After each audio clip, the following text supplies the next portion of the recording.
I never planned on stopping at that diner.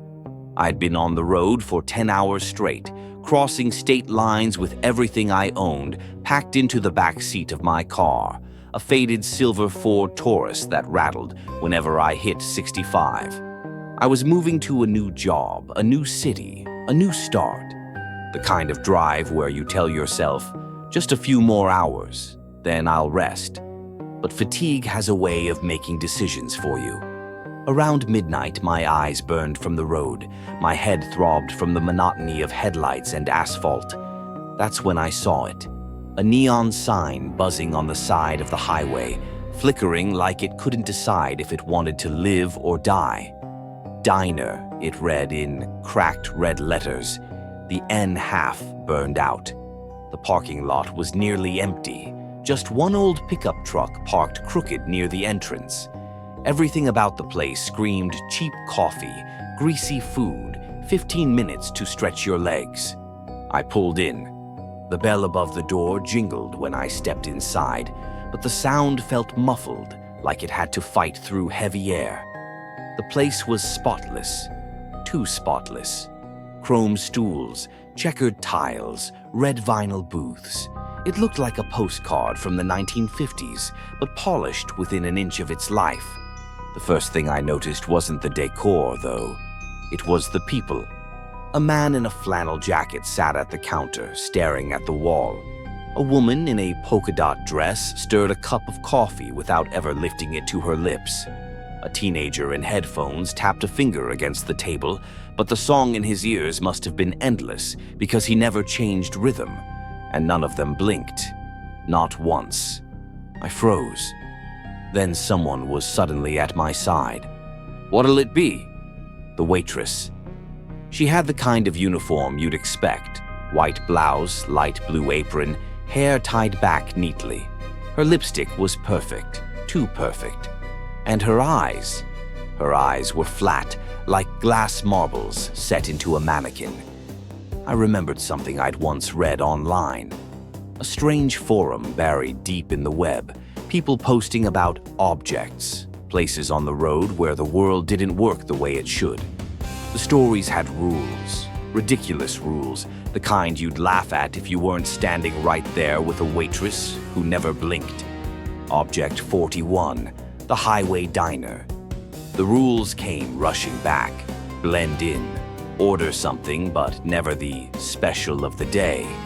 Pretend to eat, no matter what they bring you. "Coffee," I said quickly. My throat was dry. "And just a regular burger." Her smile didn't move her eyes. "Good choice." She glided away without ever turning her back on me. The coffee appeared instantly. No steam, no smell, just black liquid in a cup. I brought it to my lips anyway, made a show of sipping. It tasted like nothing, like warm water with a memory of bitterness. Then the plate came. A perfect glossy bun, lettuce green as paint, a patty that looked almost sculpted, and the fries, long, thin, metallic, bolts and nails cut into strips. My pulse hammered. I forced myself to smile, picked up a strip of fry, lifted it to my mouth, and chewed the empty air. Metal clinked softly against the plate. I nodded, pretending it was the best damn thing I'd ever tasted. From the corner of my eye, I noticed movement. A man in a gray suit slid into the booth across from me. He folded his hands neatly, his face hidden in shadow. Another rule surfaced in my mind. If a man in a suit sits across from you, close your menu and move to another booth. Do not touch him. Do not speak. I shut the menu in front of me, stood without a word, and slid into a different booth near the window. My heart pounded so hard it hurt. The man in the suit never moved, but I saw his shadow on the wall stretch upward, crawling toward the ceiling lights. That's when the jukebox turned on by itself. The neon glow reflected off its cracked glass as the record inside began to spin. The needle dropped and a melody filled the diner. I froze. I knew that song. Everyone did. A nursery rhyme, the kind you hear before you even learn to spell your name. My stomach dropped. The rule was clear. If you hear a childhood song playing on the jukebox, go into the kitchen. Stay for 7 minutes. No matter what you see, do not react. I rose, left 2 coins on the table without thinking, and pushed through the swinging kitchen doors. The kitchen was enormous, far larger than the diner itself. Stainless steel tables stretched into the distance. Pots and pans gleamed under fluorescent light. But there was no smell. None at all. And then I saw what they were cooking. On cutting boards lay brass keys, cracked license plates, bent wedding rings. In boiling pots, coins and buttons bubbled like soup. On baking trays, folded driver's licenses were stacked like pastries, sprinkled with glittering shavings of metal. The cooks moved in unison, faces blurred, as if sketched with a shaky pencil. One of them lifted a lid from a vat of liquid the color of rust. Floating inside were ticket stubs, children's drawings, eyeglasses, swirling slowly, dissolving into the stew. My body screamed to run, but I counted instead. 1, 2, 3, 7 minutes. I stared at the wall where a poster read, "Food is love," the letters smeared like they'd been rubbed by a wet hand. Finally, when my count reached 7 minutes, I pushed back into the dining room. The diner looked unchanged. The man in the suit was gone. The others sat frozen in their places. And then I saw her, the janitor. She shuffled down the aisle in a gray uniform, carrying a bucket that made no sound. Without looking at me, she placed a small brass key on the edge of my plate. The key was stamped with the number 4. On the back, scratched in jagged letters, was the letter R, the restroom. The rules echoed in my head. At exactly 3:37 a.m., use the restroom. Remember, the clocks here run backward. I glanced at the wall clock. Its hands ticked counterclockwise, pointing to 5:12.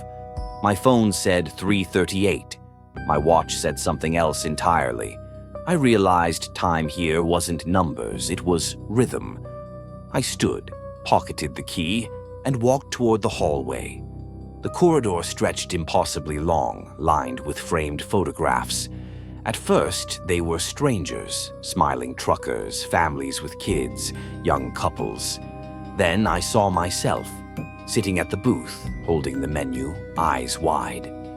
The picture had been taken from the angle of the man in the suit. My hand trembled as I slid the key into the restroom door. The lock resisted, then clicked.